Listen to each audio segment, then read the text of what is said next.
آج انشاءاللہ ہم ایک ایسے غلام کی کہانی سنیں گے کہ جس نے اللہ کو راضی کرنے کے لیے 4 درہم صدقے کیے، اور اس صدقے کی کیا برکتیں اور نازل ہوئیں، وہ برکتیں آپ سنیں، انشاءاللہ آپ کو فائدہ ہوگا۔ عراق میں ایک بہت بڑا مالدار شخص رہتا تھا، اور ہر ہفتے اس مالدار کے گھر میں، اس کے کوٹھی میں، اس کے محل میں ایک مجلس ہوتی جو گناہوں کی مجلس ہوتی۔ وہاں شراب کا دور چلتا، عورتیں بھی وہاں موجود ہوتی، اور یہ مجلس ہر ہفتے ہوتی۔ سالوں سال تک یہ مجلس چلتی رہی۔ تو وہ جو مالدار عیاش شرابی تھا، اس کا ایک غلام تھا جو بڑا نیک تھا۔ تو وہ غلام در حقیقت غلامی کی زنجیر میں بندھا ہوا تھا، اور اللہ سے دعائیں بھی کرتا کہ اللہ میری رہائی کے آپ اسباب پیدا فرما دیجئے۔ انسان کوشش ہی کر سکتا ہے۔ ایک دن اللہ کرنا ایسا ہوا کہ گناہ کے لیے جو ہے اس کے کوٹھی میں اس کے دوست احباب آئے ہوئے تھے، محفل چل رہی تھی۔ تو اس نے اپنے غلام کو کہا کہ بھائی یہ 4 درہم لو اور فروٹ لے کر آؤ۔ غلام بازار میں گیا تو اس نے دیکھا کہ ایک بہت مشہور اللہ والے تھے جن کا نام تھا شیخ منصور عمار رحمہ اللہ، اور اتنے بڑے اللہ والے تھے کہ وہ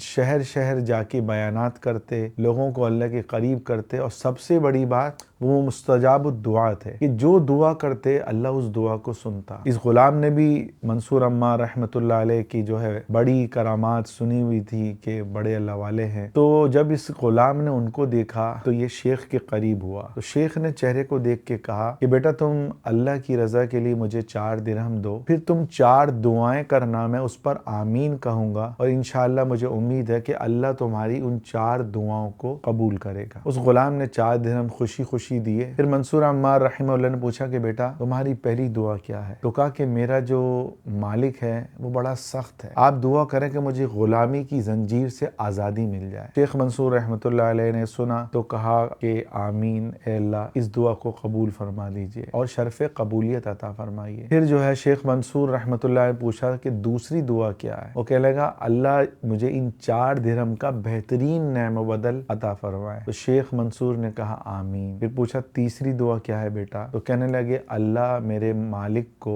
جس کا میں غلام ہوں توبہ کی توفیق دے کہ وہ شراب اور شباب کی جو ہے محفلوں کو چھوڑ دے۔ شیخ منصور رحمۃ اللہ نے سنا تو کہا آمین، اے اللہ اس دعا کو قبول فرمائیے۔ پھر پوچھا بیٹا چوتھی دعا کیا ہے؟ اللہ تعالی ہم سب کی جو ہے مغفرت فرما دے، ہمارے پچھلے تمام گناہوں کو معاف فرما۔ شیخ رحمۃ اللہ علیہ نے سنا تو کہا آمین۔ پھر کہا اللہ تو اپنے بندے کی لاج رکھ، یہ 4 درہم تیرے ہی مخلوق کے کام آئیں گے، اور تو جو ہے ان دعاؤں کو قبول فرما۔ شیخ اپنے راستے پہ غلام جو ہے بغیر فروٹ لیے اپنے مالک کے پاس آیا، تو مالک نے کہا اتنی دیر، اور وہ بھی تم کچھ لے کے بھی نہیں ہے؟ غصہ کیا، وہ سخت تو تھا ہی۔ تو کہنے لگے کہ مجھے راستے میں منصور عمار رحمۃ اللہ علیہ ملے، تو وہ شرابی بھی جانتا تھا کہ وہ بڑے اللہ والے ہیں۔ بولا میں نے ان کو 4 درہم دی، انہوں نے کہا تم 4 درہم دو تو تمہاری جو ہے 4 دعائیں جو ہے اللہ قبول کرے گا، میں اس پہ آمین کہوں۔ وہ شرابی جو ہے نا یہ سن کے اس کا غصہ کم ہو گیا اور وہ ٹھنڈے ہو گئے۔ اللہ نے قرآن میں اپنے تک آنے کے 2 راستے بتلائے۔ اللہ کہہ رہے اللہ یجتبی الیہ من یشاء، کہ اللہ جس کو چاہتا ہے اچانک ہی اللہ اپنا ولی بنا لیتا ہے، کہ گناہوں کی دلدل سے، گناہوں کے کنویں سے نکال کر اللہ ہدایت کے راستے پہ کھڑا کر دیتا ہے اور اپنا دوست بنا لیتا ہے۔ اور دوسرا راستہ کیا ہے؟ وَيَهْدِي إِلَيْهِ مَن يُنِيبُ، کہ جو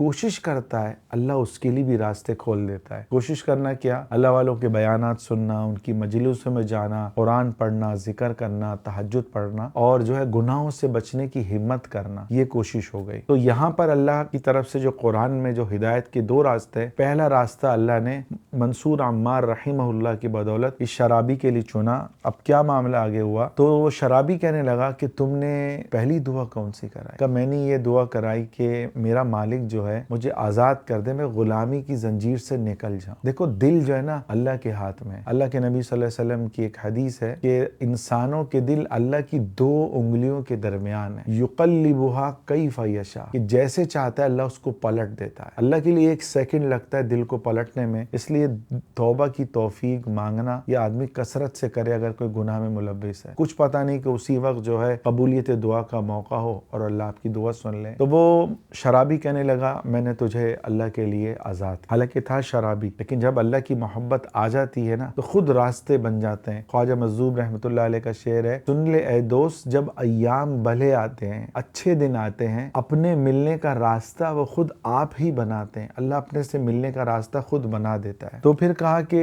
تم نے دوسری دعا کیا کی؟ کہا کہ میں نے دوسری دعا یہ کری، وہ غلام کہنے لگا میں نے دوسری دعا یہ کری کہ ان 4 درہم کو جو میں اللہ کے لیے دے رہا ہوں اس کا مجھے بہترین بدلہ ملے۔ تو مجھے تو تھا کہ یہ 4 درہم میری جو ہے بس ٹھیک ہے۔ تو وہ شرابی کہنے لگا، ایک اپنے دوسرے غلام سے کہا، اپنے شرابی نے اپنے منشی سے کہا کہ تم اس کو 4000 درہم دے دو۔ تو وہ پوٹلی لے کر آیا، ہزار درہم والی 4 پوٹلیاں۔ وہ اس کو کہا کہ میں نے یہ تجھے آزاد بھی کیا اور یہ 4000 درہم لے، جہاں جانا ہے تو جا۔ اور پھر پوچھا تیسری تو نے دعا کیا کی؟ کہا میں نے تیسری دعا کی کہ اللہ آپ کو جو ہے گناہوں بھری زندگی سے نکال دے، شراب اور شباب سے آپ توبہ کر لو۔ تو اس نے غلاموں کو کہا ساری شرابوں کے مٹکے توڑو، شرابوں کو بہاؤ، اور پھر اپنے منشی سے کہا کہ آج کے بعد جن عورتوں سے میرے تعلقات تھے کوئی بھی عورت یہاں نہیں آنی چاہیے۔ پھر وہ روتے روتے کہنے لگا کہ آج میں سچی توبہ کرتا ہوں کہ آج کے بعد میں اپنے پالنے والے کو ناراض نہیں کروں۔ حدیث میں آتا ہے جس آنکھ سے مچھر کے پر کے برابر آنسو نکلتا ہے تو اللہ اس آنکھ پر جہنم کی آگ کو حرام فرماتے ہیں۔ تو کوشش